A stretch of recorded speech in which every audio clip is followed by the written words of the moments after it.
Juan capítulo 20, versículo 1 nos dice así. El primer día de la semana, María Magdalena fue de mañana, siendo aún oscuro, al sepulcro, y vio quitada la piedra del sepulcro. Entonces corrió y fue a Simón Pedro y el otro discípulo, aquel al que llamaba Jesús, y les dijo: se han llevado del sepulcro al Señor y no sabemos dónde le han puesto. Y salieron Pedro y el otro discípulo y fueron al sepulcro. Corrían los dos juntos, pero el otro discípulo corrió más aprisa que Pedro y llegó primero al sepulcro. Y bajándose a mirar, vio los lienzos puestos allí, pero no entró. Luego llegó Simón Pedro tras él y entró en el sepulcro y vio los lienzos puestos allí y el sudario que había estado sobre la cabeza de Jesús, no puesto con los lienzos, sino enrollado en un lugar aparte. Entonces entró también el otro discípulo que había venido primero al sepulcro y vio y creyó, porque aún no habían entendido la Escritura que era necesario que él resucitase de los muertos. Y volvieron los discípulos a los suyos. Pero María estaba llorando junto al sepulcro, y mientras lloraba se inclinó para mirar dentro del sepulcro, y vio a dos ángeles con vestiduras blancas que estaban sentados, el uno a la cabecera y el otro a los pies, donde el cuerpo de Jesús había sido puesto. Y le dijeron: mujer, ¿por qué lloras? Les dijo: porque se han llevado a mi Señor y no sé dónde le han puesto. Cuando había dicho esto, se volvió y vio a Jesús que estaba allí, mas no sabía que era Jesús. Jesús le dijo: mujer, ¿por qué lloras? ¿A quién buscas? Ella, pensando que era el hortelano, le dijo: Señor, si tú lo has llevado, dime dónde lo has puesto y yo lo llevaré. Jesús le dijo: María. Volviéndose ella le dijo: Raboni, que quiere decir maestro. Jesús le dijo: no me toques, porque hoy no has subido a mi Padre, mas ve a mis hermanos y diles: subo a mi Padre y a vuestro Padre, a mi Dios y a vuestro Dios.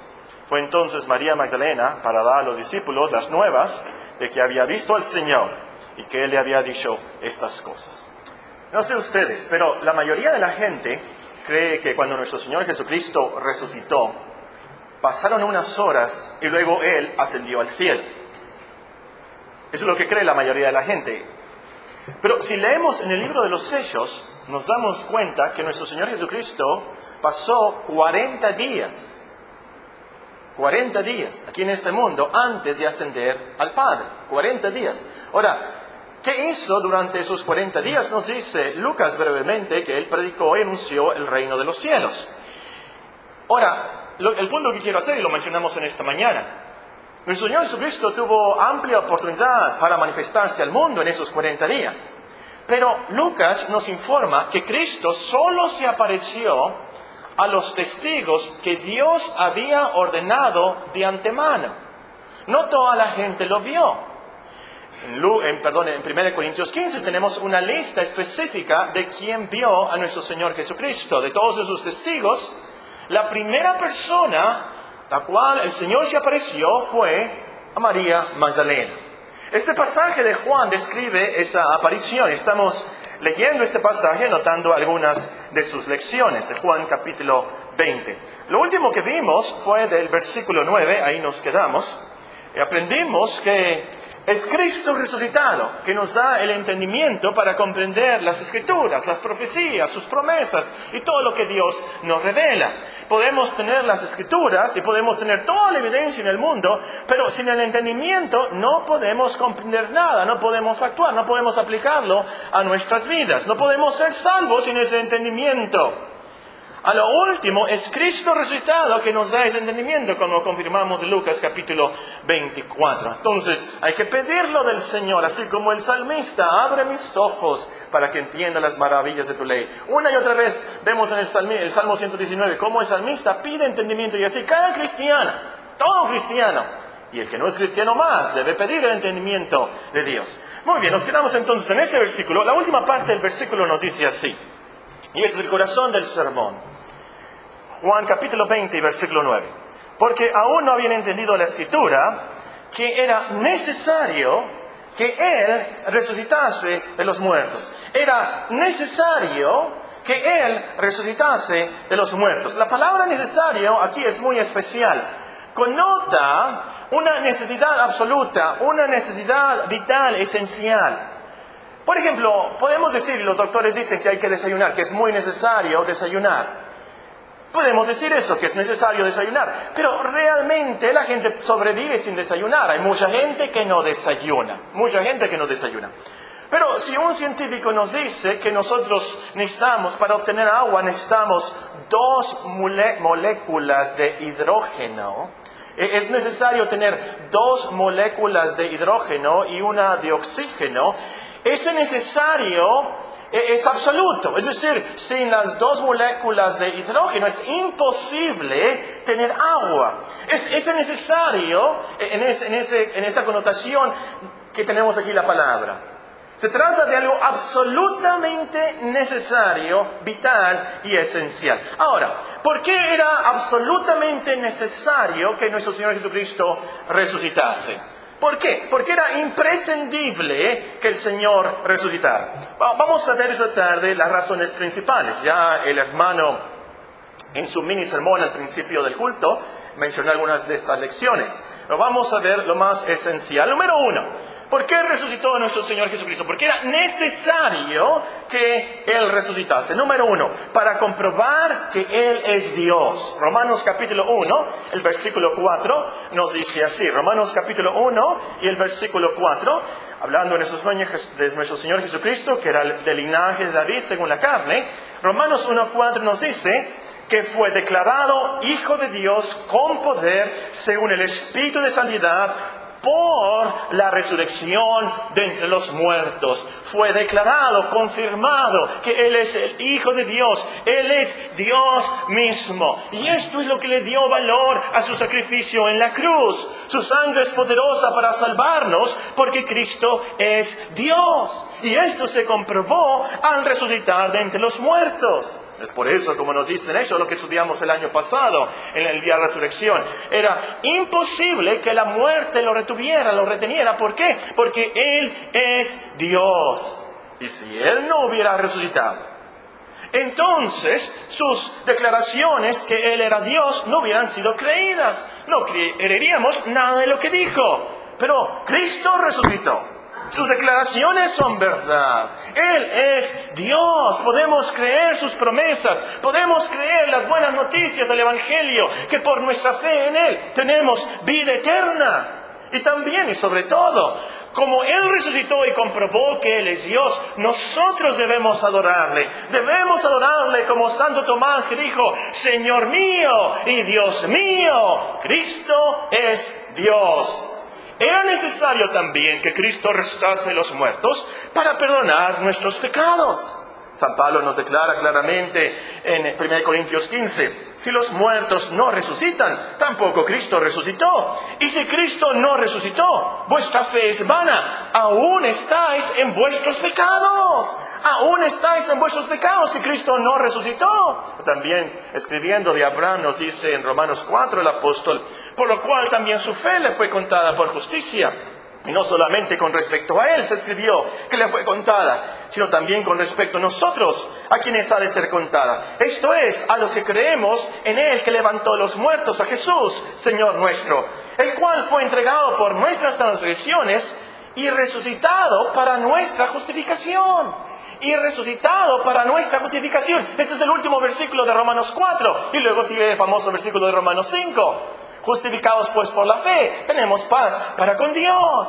Es porque Cristo resucitó que tenemos la justificación. Es decir, somos perdonados de nuestros pecados. Y Dios nos reviste de justicia y santidad, como dice el himno. La resurrección entonces confirma la eficacia de su sacrificio. Demuestra que Dios está satisfecho. El sacrificio ha sido aceptado. Entonces, como cristiano, cuando el diablo te recuerde los pecados de tu juventud, y te los va a recordar, cuando el pecado te recuerda los pecados que has cometido como niño, como adulto, como anciano, tú calma esos remordimientos recordando, Cristo ya resucitó. Cristo ya resucitó. Todos mis pecados han sido perdonados de seguro. Todas mis malas palabras, mis malos pensamientos, mis lujurias, mis enojos, mis griterías, todo, perdonado por Cristo, que es el Hijo de Dios, que murió por mis pecados y resucitó para mi justificación. Eso es lo que nos calma a lo último.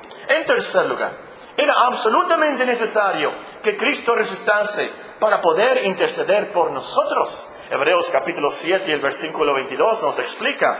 Hebreos capítulo 7 y el versículo 22 nos dice el versículo 16 que Cristo no fue constituido conforme a la ley del mandamiento acerca de la descendencia, sino según el poder de una vida indestructible. Es la vida de resurrección. Y es por eso nos explica el autor, Hebreos 7, 22. Por tanto, Jesús es hecho fiador de un mejor pacto. Los otros sacerdotes llegaron a ser muchos debido a que por la muerte no podían continuar. Mas este, por cuanto permanece para siempre, tiene un sacerdocio inmutable, por lo cual puede también salvar perpetuamente a los que por él se acercan a Dios, viviendo siempre para interceder por ellos. Viviendo siempre para interceder por ellos. Ahora, no sé ustedes, yo no quiero que la Santa Muerte interceda por mí. Yo no quiero que Judas Tadeo interceda por mí. Yo quiero que Cristo, el Hijo de Dios resucitado, interceda por mí. Yo quiero que Cristo, el amado Hijo de Dios, interceda por mí. Ahora, y esta intercesión, esto es muy importante. No es como la de un pariente, tienes un problema, quieres poner un negocio en cierta parte de la ciudad o algo, y le pides a un pariente que conoce, a un político, que interceda con esa autoridad, y que de alguna manera que te consiga un permiso, y al último te dice que no pudo hacerte el favor, y intercedió por ti, pero no se pudo hacer nada. No se trata de eso. Esta intercesión de Cristo es eficaz. Ante la tumba de Lázaro, nuestro Señor Jesucristo dijo estas palabras: Padre, gracias te doy por haberme oído. Yo sabía que siempre me oyes. Dios siempre escucha, oye, responde a Cristo. Y Él, hermanos, no está intercediendo por nosotros para que ganemos la lotería. Por supuesto que no. Él no está intercediendo por nosotros para que ganemos el torneo del golf. Él está intercediendo por nosotros, por nuestra vida, por nuestros pecados, por nuestra santidad. Esto nos debe de impactar. Cristo resucitado intercede por nosotros, nuestras necesidades, nuestra protección. Que Dios nos guarde del mundo, como dice en Juan 17. Que Dios nos santifique, que nuestra fe no falte. Esto es por lo cual Cristo intercede. Entonces, es porque Cristo intercede por nosotros que llegaremos al cielo. Cada uno de nosotros como cristianos podemos tener la seguridad absoluta que llegaremos al cielo porque Cristo resucitado intercede por nosotros. En la práctica, cuando estés en el hospital, recuerda, Cristo resucitado intercede por mí. Cuando estés en esa prueba, en esa angustia, en ese accidente en la vida, recuerda, Cristo resucitado intercede por mí. Pero sobre todo, al sentirte mal por tus pecados, y si eres cristiano te vas a sentir mal, por supuesto. Fallamos todos los días y nos sentimos tan mal por esos pecados repetitivos. Pero recuerda esas maravillosas palabras. Cuando yo me esté muriendo y usted me esté cuidando en el hospital, quiero que me repita estas palabras. Aunque esté inconsciente, usted grítelas a mis oídos. ¿Quién acusará a los escogidos de Dios? Dios es el que justifica. ¿Quién es el que condenará? Cristo es el que murió, más aún el que también resucitó, el que además está a la diestra de Dios, el que también intercede por nosotros. Esa es mi seguridad, esa es mi esperanza. No nuestros logros, no mis obras, nada de nosotros, no mi fe, no mi arrepentimiento, que nunca es perfecto, pero que Cristo intercede por mí. Eso es lo que me va a llevar al cielo. Eso es lo que va a abrir las puertas del cielo para mí. Número 4. Era absolutamente necesario que Cristo resucitase para garantizar nuestra resurrección. Cristo nos prometió, porque yo vivo, vosotros también viviréis. San Pablo nos escribe, mas ahora Cristo ha resucitado de los muertos, primicias de los que durmieron es hecho. Por cuanto la muerte entró por un hombre, también por un hombre la resurrección de los muertos. Porque así como en Adán todos mueren, también en Cristo todos serán vivificados. Pero cada uno en su debido orden. Cristo las primicias, luego los que son de Cristo en su venida. Creo que desde que nos damos cuenta que nos vamos a morir, no sé si usted, niño, joven, ya se dio cuenta de esto, que te vas a morir, algún día te vas a morir. A lo mejor hubo un accidente, tu amigo se murió, fuiste al cementerio, enterraste a tu abuelita, fuiste a un funeral y te pusiste a pensar, yo también me voy a morir. En serio pensaste, yo me voy a morir algún día. Y cuando reconociste esto, comenzó una visión nueva de tu vida. Espero que haya pasado algo y te haya puesto a reflexionar esto, me voy a morir. Y desde ese minuto, desde ese segundo, queremos vivir. No queremos morirnos, queremos sobrevivir, queremos una vida después de esta vida. Hermanos, Cristo resucitado nos garantiza, nos da la esperanza de vida eterna con Él. Una vida después de esta vida. Estaba leyendo en el periódico, no me sorprendí, del presidente de Venezuela. ¿Lo conocen? ¿Saben quién es? ¿Perdón? Chávez. Este hombre Chávez, nos dice el periódico que está llorando y rezando por vida. Al último, este hombre, conociendo su corazón y su trayectoria, y me contaron algo de su vida, no tiene miedo de no ser elegido. Él tiene miedo de la muerte. Por eso está llorando y rezando. Ahora, como cristianos, como creyentes, por la resurrección de Cristo, hermanos, podemos confiar totalmente que resucitaremos y viviremos con Él. Las palabras del himno, yo no los había notado, les voy a confesar. Y estaba pensando, ¿por qué estamos cantando este himno si no es himno de resurrección? Pero las palabras dicen en los 135 en la cruz, no las había notado, las había cantado, pero hasta este momento me impresionaron. Venció la muerte con poder y al cielo se exaltó. Confiar en Él es mi placer. Morir no temo yo. ¿Por qué? ¿Por qué? Porque Él venció la muerte con poder. Nosotros también tenemos esa esperanza y esa garantía por su resurrección. En último lugar, era absolutamente necesario que Cristo resucitase para volver por nosotros. San Pablo resume la cristiandad de los tesalonicenses y la cristiandad de nosotros en estas palabras. Os convertisteis de los ídolos a Dios para servir al Dios vivo y verdadero y esperar de los cielos a su Hijo, al cual resucitó de los muertos, a Jesús, quien nos libra de la ira venidera. Ese es el cristiano, el que se ha arrepentido, que se ha vuelto a Dios para esperar de los cielos a su Hijo, al cual resucitó de los muertos. Mahoma no murió y resucitó, y viene por sus seguidores. Buda no murió y resucitó, y viene por... La única religión que nos enseña que el líder murió y resucitó es la cristiandad. La única religión que nos enseña que resucitó para venir por nosotros es la cristiandad. Y nosotros sabemos que Él resucitó. Y por cierto, entre paréntesis, todo el mundo, aunque no lo crea, lo está celebrando hoy en día. Nosotros, hermanos, creemos que Él resucitó para venir por nosotros, como dicen los tesalonicenses, a los que le amamos, a los que aman su venida, y para castigar a los que desobedecieron el Evangelio. Pero es porque resucitó que nosotros podemos esperar su venida. Bueno, después el hermano va a terminar su sermón sobre estos puntos.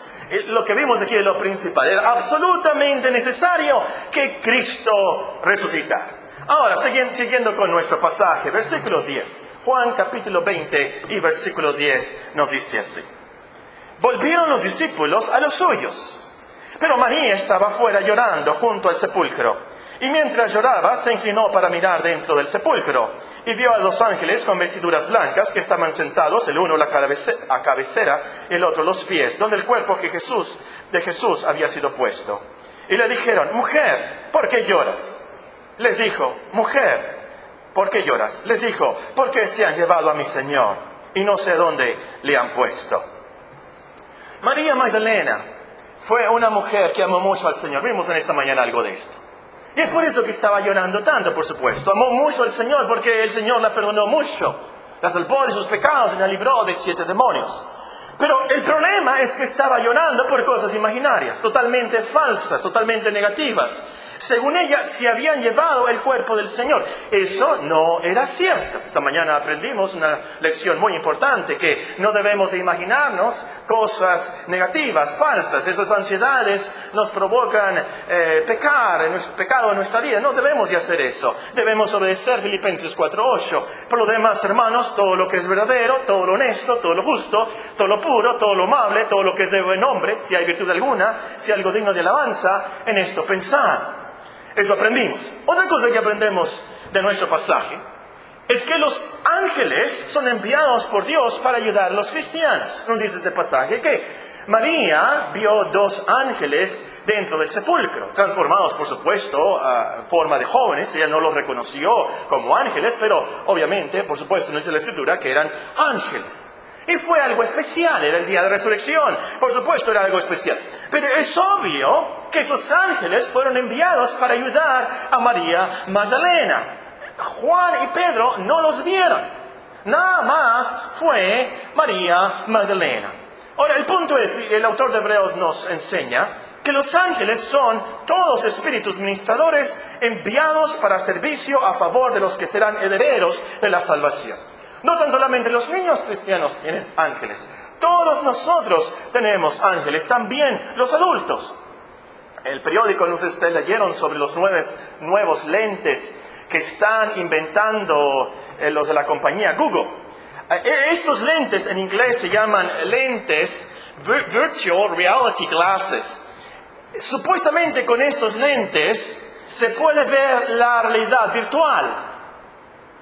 Increíble si lograran realmente inventar estos lentes de que pudiéramos ver la realidad como es.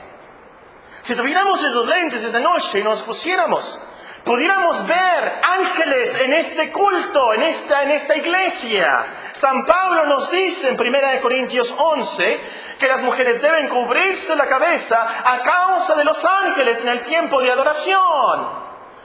Ángeles como cuando el profeta oró, ¿verdad?, por su siervo. Dios, que Dios, Eliseo, que abra sus ojos del siervo para que él viera. Y se acuerdan cómo el siervo vio la multitud de ángeles. Si nosotros tuviéramos esos lentes, pudiéramos ver a los ángeles que a través de nuestra vida nos ayudan. Una hermana, una vez, 2 hermanos vieron manejando a una hermana. Y uno de los hermanos comentó, de seguro que hay ángeles. De seguro que hay ángeles, están protegiendo a esa hermana. Es cierto. Y muchas veces. El otro día iba aquí en el Boulevard Colosio. Temprano. Es cuando todavía es oscuro y apenas va saliendo la luz. Y me di la vuelta, ya sabe que en el Colosio tiene que entrar uno por un lado para poder dar la vuelta, ¿verdad? No se puede ir derecho y luego por los semáforos. Tiene que entrar por un lado. Y entré para dar vuelta para ir a donde iba, rumbo a la casa de allá de Esther. Y en un segundo venía hacia mí un hombre en una bicicleta, sin luces, nada. Un segundo más y lo hubiera matado yo. No lo vi, absolutamente. Él venía mal, venía en sentido contrario, en la oscuridad. Yo creo en los ángeles, yo creo que Dios me protegió ahí, protegió a ese hombre. Si viéramos los ángeles y todas las cosas de cuales se nos protege, hermanos, y vamos a alabar a Dios más y vamos a vivir con más confianza. Y esta es la lección. Vivamos con más confianza, que Dios manda a sus ángeles para cuidarnos, ayudarnos y consolarnos. Vivamos en la confianza de la providencia de Dios, que Él nos ayuda y nos protege con sus ángeles. Como dice el salmista, el ángel de Jehová acampa alrededor de los que le temen. Él nos defiende de demonios y accidentes. Bueno, antes de seguir adelante, noten cómo le llamaba María al Señor Jesucristo. Esto me llamó la atención. Versículo 13. Le dijeron, mujer, ¿por qué lloras? Le dijo, porque se han llevado ¿a quién? ¿Se han llevado a quién? Se han llevado a mi Señor. Y luego noten el versículo 16. Jesús le dijo, María, literalmente Miriam, su nombre en arameo, Miriam. Volviéndose ella le dijo, Raboni, también contestándole en arameo, que quiere decir maestro. Ahí la palabra es especial. La palabra literalmente significa mi maestro. Y los judíos la usaban en descripción de Dios, de Él como el maestro del universo. En el sentido del inglés, the master of the universe, el gran maestro de todo, el gobernador, el rey de todo el universo. De eso significa esa palabra. Y María le dice a nuestro Señor Jesucristo, mi Señor, mi Maestro. Y el punto es que María podía decir con el apóstol Tomás, mi Señor y mi Dios. Su religión era personal. No era una religión general. Ella se había apropiado del Señor. Tenía una comunión, una dulce comunión personal con Él. De tal manera que podía decir con el apóstol Pablo, con Cristo estoy juntamente crucificada y ya no vivo yo, mas vive Cristo en mí. Y lo que ahora vivo en la carne, no vivo en la fe del Hijo de Dios, el cual me amó y se entregó a sí mismo por mí. Era algo personal. Mi Señor, mi Dios, mi Maestro. Eso fue lo que la hizo cristiana. Eso fue lo que la hizo ir tan temprano a la tumba. Eso fue lo que la hizo olvidar su pasado y le daba esperanza para el futuro. Cristo era su Señor y su Dios. Y la pregunta práctica es, ¿ha llegado usted a ese punto en su vida? ¿O es usted un cristiano porque su familia es cristiana y ya es rutina venir los domingos? ¿Ha llegado usted al punto de decir, mi Señor, mi Dios, mi Maestro? A lo último, esa es la cristiandad, es la apropiación personal de Cristo en nuestras vidas. Ahora, María estaba hablando con los ángeles cuando dijo eso, pero se acercó a alguien un tanto superior a los ángeles, nos dice el versículo 14. Veanlo. Cuando había dicho esto, se volvió y vio a Jesús que estaba allí, mas no sabía que era Jesús. Jesús le dijo, mujer, ¿por qué lloras? ¿A quién buscas? Ella, pensando que era el hortelano, le dijo, Señor, si tú te lo has llevado, dime dónde lo has puesto y yo lo llevaré. Jesús le dijo, Miriam, María. Volviéndose ella le dijo, Raboni, que quiere decir maestro. Jesús le dijo, no me toques porque aún no he subido a mi Padre, mas ve a mis hermanos y les subo a mi Padre y a vuestro Padre, a Dios, a mi Dios y a vuestro Dios. Fue entonces María Magdalena para dar a los discípulos las nuevas de que había visto al Señor y que Él le había dicho estas cosas. Como en el caso de los que iban a Emaús, nuestro Señor Jesucristo veló los ojos de María para que no lo reconociera al principio. Ahora, hermanos, recuerden, esta es la primera aparición de nuestro Señor Jesucristo a una persona después de haber resucitado. Esta es la primera. Y Él se apareció a una mujer llorona. Él se apareció a María Magdalena. No se le apareció a Tiberio César, el emperador, porque él tenía unos graves problemas en cuanto a su gran imperio romano y necesitaba ayuda y él estaba ahí con los senadores en Roma tratando de resolver los problemas del imperio. Él se apareció, no se apareció a Tiberio César. Él no se apareció a los sacerdotes y escribas que estaban tratando de elucidar y explicar algún dilema teológico. No se apareció a los sacerdotes y los escribas. Y con respeto lo digo, con mucho respeto. Él no se apareció a la Virgen María. En primer lugar, antes que a todos, Él se apareció a María Magdalena. Ahora, esta mañana aprendimos algo de eso. Si usted no estuvo con nosotros, puede escuchar el sermón. Bueno, esta tarde, lo que quiero recalcar es que Él se apareció a una mujer que estaba llorando. Esto nos enseña muchos, hermanos. Por razones imaginarias, falsas, pero María Magdalena estaba llorando. Y estaba mal, porque se le había olvidado que Cristo había profetizado que Él iba a resucitar al tercer día. Pero estaba llorando, ella estaba mal. Pero qué compasión la del Señor resucitado. Qué gran amor, qué gran misericordia. Él nota cuando lloramos. Como dice el salmista, Él tiene un registro de nuestras lágrimas en su libro. Él las pone en su redoma. ¡Qué compasión la del Señor! Tomó tiempo en primer lugar para aparecer a María Magdalena para resolver su tristeza. Esa mujer que había sido pecadora, esa mujer que había estado endemoniada, esa mujer incrédula a lo último. Entonces, qué compasión la del Señor. Subraya esta historia que el Señor se interesa por nuestras vidas, nuestras tristezas, nuestras angustias. Aunque no seamos perfectos, aunque no seamos héroes de la fe, el Señor se interesa por cada uno de nosotros. Ahora, yo quiero ser práctico aquí. Ustedes dijeron amén. Y es muy cierto, por supuesto. Si uno de mis hijos llora, yo salgo corriendo, no importa lo que estoy haciendo. ¿Qué le pasa? Es mi hijo. Cuando un cristiano llora, el Señor se conmueve, busca, nos ayuda. Por supuesto. Lo quiero hacer práctico esta tarde, hermanos. Él se preocupa por cada cristiano, por cada niño, por cada joven, por cada señorita, por cada adulto y anciano cristiano cuando llora. Y Él nos pregunta a cada uno de nosotros, ¿por qué lloras? Los ángeles, guiados por Dios, por supuesto, preguntaron eso. Jesús se apareció. Y la pregunta que le hizo fue, ¿por qué lloras? La primera pregunta del Señor resucitado fue, ¿por qué lloras? Y esa pregunta te hace a ti esta tarde. Ahora, quiero que piensen y sean sinceros con ustedes mismos. ¿Por qué lloramos? Váyanse ustedes a los secretos de su alma y piensen la realidad. ¿Por qué es que lloro? ¿Lloras por algún pecado que cometiste?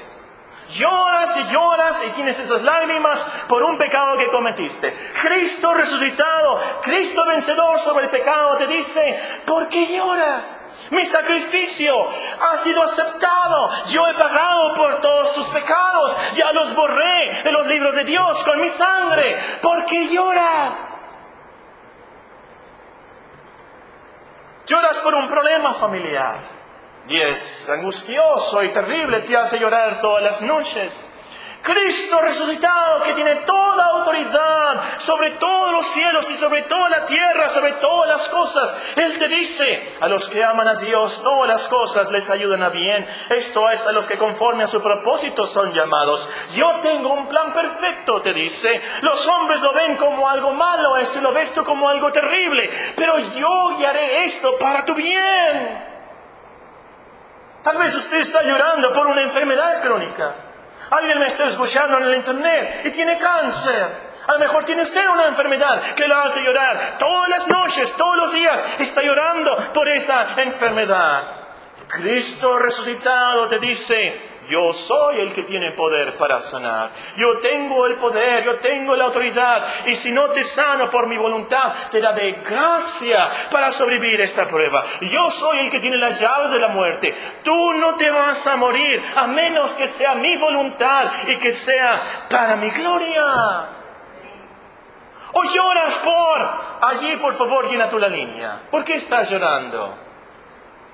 Llena la línea ahí con tus pensamientos y reflexiona.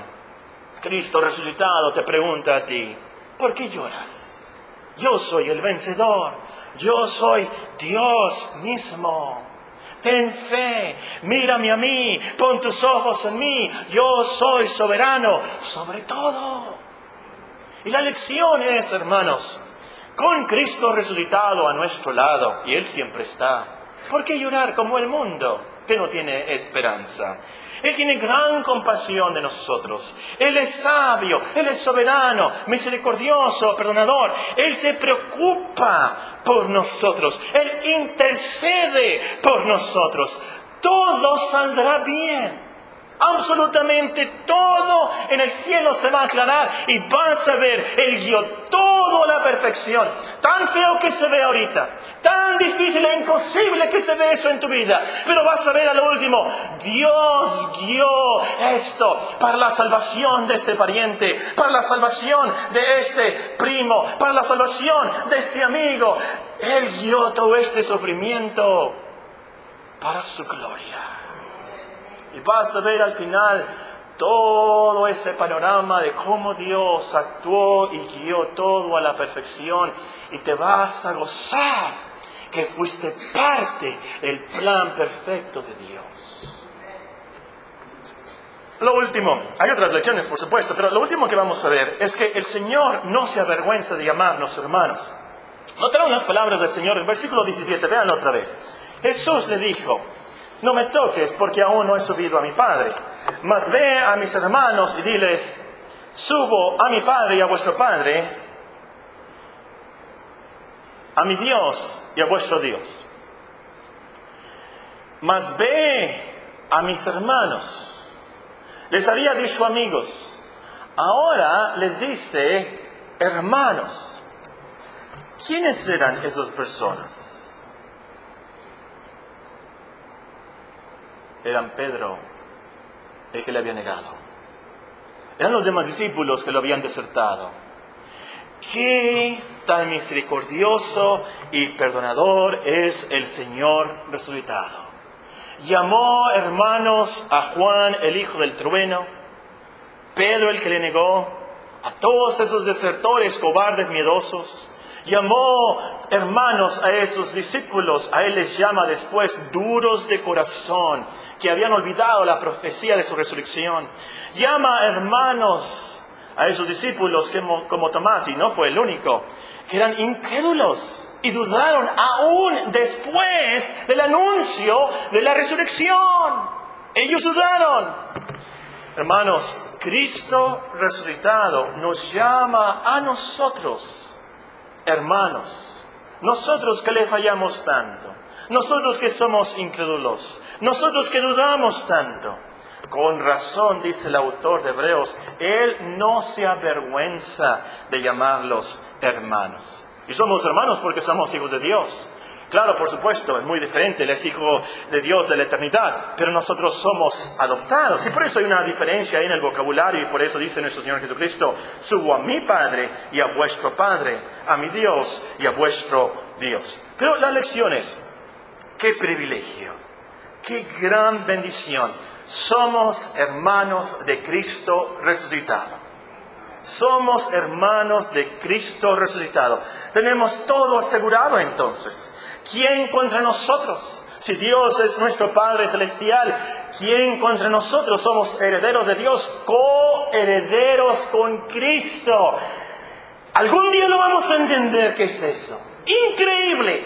Coherederos con Cristo. ¿Por qué? Porque somos hermanos de Cristo resucitado. Entonces, hermanos, al salir de las puertas de esa iglesia en esta noche, vivamos más felices, vivamos con más paz, con más esperanza, vivamos no poniendo la vista en las aflicciones del tiempo presente, que son muchas, pero son temporales. Pensemos en la eternidad, pensemos en Cristo y sus promesas. Son promesas de Cristo resucitado. Y mostremos nuestra gratitud, mostremos nuestro amor a nuestro gran Salvador, viviendo vidas que le agraden y adorándole como Él se lo merece. De eso se trata esta historia. Oremos al Señor. Ojalá que alguna palabra te haya conmovido. Ojalá que este día sea un día de salvación para ti.